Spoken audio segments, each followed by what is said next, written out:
अस्सलाम वालेकुम। लो सर, असी ना तुहाडे वास्ते अज ए मजदूर चौंक में आए हैं धौलाई पैलेस के थोड़ा जिहा अगले पासे। कहते हैं सारे मजदूर ने बेचारे, और इन्होंने सुबह समझ लो नमाज तो बाद सारे आहिस्ता आहिस्ता आ जाते हैं कि भाई कोई मजदूरी लभे दी। एक बंदा लैने वास्ते जिस वक्त इन्होंने कोले आंदा ना तो 8 10 15 20 30 इकट्ठे हो जाते हैं। ठीक है, फिर इन्होंने नाल किहड़ियां ज्यादतियां होंदियां ने, असीं अज इन्हां कोल पुछने ताकि यह तुहानूं जनाब मेरी पता लगे पब्लिक नूं कि भाई वाकई इन्ना जुल्म हुंदा है इन्हां नाल। ठीक है, मजदूरां नाल, और मुल्क के हालात किस तरह के चल रहे हैं और देखण च की है, और लोग जनाब मेरी दसदे की ने और हुंदा की है इन्हां नाल। ठीक है, तो खान साहब सलाम अलैकुम। वालेकुम सलाम। क्या हाल है, ठीक हो? अल्हम्दुलिल्लाह खैर जी। खान साहब, इत्थे जिहड़े तुहाडे कोल बंदे आंदे ने यानी काम कराने वास्ते, वो तुहाडे नाल की जनाब मेरी फ्रॉड होंदा है या धोखा या तुहाडे नाल ज्यादती करदे ने या कोई भी मसला तुहाडा है? बिस्मिल्लाहिर्रहमानिर्रहीम। जी हजरत जी, बाज़ लोग अच्छे भी होते हैं जी। लेकिन अक्सरियत जो है ना हाँ। बासन गालिब है। हाँ तो अक्सर लोग आते हैं, लोगों को लेकर जाते हैं, काम करा के हाँ। शाम को पैसा भी नहीं देते हैं। अच्छा अच्छा, और सारा दिन मजदूरी कराते हाँ। हैं। गरीब आदमी बेचारा जनाब मेरी किस बिल्कुल। तरह रोजी रोटी के लिए निकलता है? इसी तरह एक गाहक आता है, उसके साथ सब हाँ। मजदूर इकट्ठे हो जाते हैं। हाँ। तो वो कहते हैं कि 1500 दिहाड़ी है, मजदूर कहते हैं। हाँ। तो वो कहते हैं कि नहीं, कि हम 1000 देंगे, हाँ। न रोटी देंगे न चाय देंगे। कुछ भी नहीं है। तो इसी तरह वो मजदूरी भी कर रही है।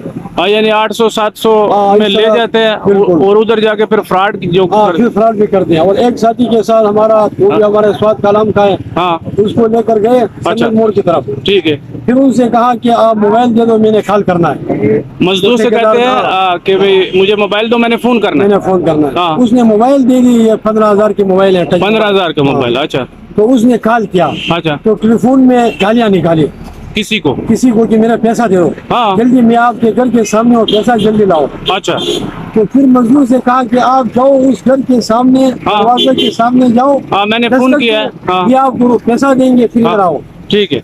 तो वो चला गया घर के सामने। हाँ। तो इधर से फिर इधर मुंह किया तो ये भाग गया था। उसका तो पता नहीं देख। चला, बस मोबाइल चला गया। यानी वो खाली- 15,000 का मोबाइल भी उस मजदूर के पास किराए में नहीं था। फिर वो पैदल इधर आए। अल्लाह, वो मुझे हालत कितना में जुल्म खराब है कि यानी वो फ्रॉड की। देखो, बिल्कुल। उसके पास मोटरसाइकिल था या गाड़ी थी? नहीं, वो ठेकेदार के साथ मोटरसाइकिल था, जो लेकर मजदूर को लेकर। वही मोटरसाइकिल पे था। हाँ, मोटरसाइकिल पे था। यानी मजदूर जो कितना मजबूर है बेचारा मजदूरी करने के लिए, उसके साथ भी इस तरह हाँ, फ्रॉड इस तरह जो है फ्रॉड करते हैं। वो फ्रॉड लगा जाते हैं। बिल्कुल। इधर से ले जाते हैं मजदूरी के बहाने, हाँ। उस बेचारे से मोबाइल भी छीन लिया और उल्टा उधर से वो पैदल आया। बिल्कुल। उसके पास किराया किधर से होगा कि भाई माड़ा बंदा है। नहीं था, पैदल वो सन्नत मोड़ से पैदल आए। हाँ हाँ, तो ये इनके साथ जुल्म होता है कि भाई ये लोग बेचारे हालांकि कितनी दूर दूर से आके इधर मजदूरी करते हैं कि भाई चलो इधर मजदूरी मिल जाएगी, वो लेकिन इधर लोग इनके साथ इतनी ज्यादती करते हैं कि पहले तो इनकी जो सही रोजी रोटी है वो नहीं देते, जो इनका हक बनता है, बिल्कुल, वो नहीं देते। और जो लेके जाते हैं फिर वो उधर जाके तंग इतना करते हैं। हाँ, तंग भी करते हैं। हाँ हाँ, सर पे चढ़ जाते हैं कि जल्दी करो, जल्दी करो। हाँ, कि भाई वो ऐसे जैसे मशीन खरीद के ले आए है ना, कि भाई इनको पैसा देना है, अब इनसे पूरे करने हैं। सही है। लो जी, एक होर मजदूर है, इस बेचारे का जनाब मेरी अन्ना मसला बनया कि भाई इन्हें जड़ा ना कहना कि भाई मैं ठेकेदार नाल इत्थों एक बंदा मैनू लै गया, वो कहना कि भाई उत्थे ना खुदाई करनी है, और खुदाई के दौरान जनाब मेरी कहना वो तो अगे पिछे कदे जा रहा सी, ते बाद दे विच पुलिस आई और पुलिस मैनू जनाब मेरी गिरफ्तार करके लै गई। वो किन्ने दिन खान साहब जेल च रहे हो? 3 दिन 3 दिन जेल च रहा, ते वकील किन्ने दा कीता? 21,000 लिया। 21,000 रुपया वकील ने लिया, और इसको जमानत पे बेचारे को वो 21,000, यानी इसको दिहाड़ी मिलनी थी 1,000 रुपया, 21,000 दे के जान छोड़ गया, इन्हें छुड़ाइए, और जेब चू 21,000 रुपया भी गया। ठीक है, और वो लभा ही नहीं, मिला नहीं वो बात है। गरीब आदमी बेचारा कितों हूँ 21,000 है अपना पूरा करेगा, वो किन्ने जनाब मेरी दिन महीने लग जान दे कि वो अपने पिछले पूरे करेगा, और इस तरह जनाब मेरे हालांकि ਉਹਦਾ ਬਣਦਾ ਸੀ ਜਿਹੜੇ ਠੇਕੇਦਾਰ ਨੇ ਗੈਰ ਕਾਨੂੰਨੀਆਂ ਨੂੰ ਲੈ ਕੇ ਜਾ ਕੇ ਤੇ ਖੁਦਾਈ ਸ਼ੁਰੂ ਕਰਾਈ, ਇਹਨੂੰ ਤੇ ਨਹੀਂ ਪਤਾ ਕਿ ਵੀ ਇਹ ਤਨਾਜ਼ੇ ਵਾਲਾ ਇਲਾਕਾ ਹੈ। ਇਸ ਤਰ੍ਹਾਂ ਦਾ ਲੋਕਾਂ ਨਾਲ ਜਨਾਬ ਮੇਰੀ ਜ਼ਿਆਦਤੀ ਹੁੰਦੀ ਹੈ।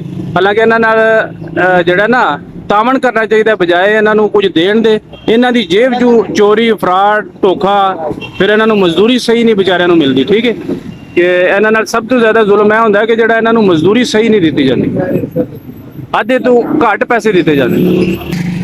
ਲੋ ਜੀ ਇਹ ਮੌਸਮ ਵੀ ਖਰਾਬ ਹੋ ਗਿਆ ਉੱਤੇ ਤੁਸੀਂ ਦੇਖ ਰਹੇ ਹੋ ਕਿ ਵੀ ਬਾਰਿਸ਼ ਵੀ ਲੱਗੀ ਹੈ ਤੇ ਇਹ ਵਿਚਾਰੇ ਬਹੁਤ ਪਰੇਸ਼ਾਨ ਨੇ ਕਿ ਵੀ ਹੁਣ ਦਿਹਾੜੀ ਨਹੀਂ ਲੱਗਣ ਲਈ ਉਹ ਫਿਰ ਕੁਆਟਰ ਦੇ ਵਿੱਚ ਇਹਨਾਂ ਦਾ ਖਾਣਾ ਪੀਣਾ ਦਿਨ ਦੇ ਵਿੱਚ ਪਤਾ ਜੇ ਮਜ਼ਦੂਰ ਜਿਹੜਾ ਹੈ ਉਹ ਵਿਚਾਰਾ ਕਿਤਨੇ ਪੈਸੇ 500-600 ਰੁਪਏ ਦੀ ਤਾਂ ਰੋਟੀ ਖਾ ਜਾਂਦਾ ਠੀਕ ਹੈ ਔਰ ਅਗਰ ਇਹਦੀ ਦਿਹਾੜੀ ਨਾ ਲੱਗੇ ਤੇ ਉਹ ਘਰਦਿਆਂ ਨੂੰ ਤੇ ਇਹ ਪਤਾ ਨਾ ਕਿ ਵੀ ਬੰਦਾ ਜਿਹੜਾ ਨਾ ਉਹ ਪਰਦੇਸ 'ਚ ਗਿਆ ਔਰ ਉੱਥੋਂ ਪੈਸੇ ਟੋਰ ਰਿਹਾ ਹਾਲਾਂਕਿ ਉਹਨਾਂ ਨੂੰ ਨਹੀਂ ਪਤਾ ਕਿ ਵੀ ਇੱਥੇ ਕੀ ਮਸਲੇ ਨੇ ਔਰ ਗਰੀਬ ਆਦਮੀ ਦਾ ਸਭ ਤੋਂ ਜ਼ਿਆਦਾ ਪ੍ਰੋਬਲਮ ਇਹ ਹੀ ਹੈ ਕਿ ਭਈ ਇਹਦੀ ਦਿਹਾੜੀ ਇੱਕ ਟੋਟੇ ਦੇ ਸਮਝ ਲਓ 3 ਦਿਨ ਪਿੱਛੇ ਟੁੱਟ ਜਾਂਦਾ ਠੀਕ ਹੈ ਲੋ ਸਰ ਇਜਾਜ਼ਤ ਦਿਓ ਅੱਲਾ ਦੇ ਵਾਲੇ ਸਾਡੇ ਚੈਨਲ ਨੂੰ ਸਬਸਕ੍ਰਾਈਬ ਕਰੋ ਫਾਲੋ ਕਰੋ ਅੱਗੇ ਸ਼ੇਅਰ ਕਰਿਓ ਇਨਸ਼ਾਅੱਲਾ ਜਨਾਬ ਮੇਰੀ ਹਰ ਮੌਜੂ ਤੇ ਅਸੀਂ ਤੁਹਾਡੇ ਨਾਲ ਜਨਾਬ ਮੇਰੀ ਤਾਵਨ ਕਰਾਂਗੇ ਹਰ ਕਿਸਮ ਦੀ ਵੀਡੀਓ ਲੈ ਕੇ ਆਵਾਂਗੇ ਤਾਂ ਕਿ ਤੁਹਾਨੂੰ ਪਤਾ ਲੱਗੇ ਕਿ ਵੀ ਮਸਾਇਲ ਕੀ ਨੇ ਠੀਕ ਹੈ ਮਾਅ ਸਲਾਮ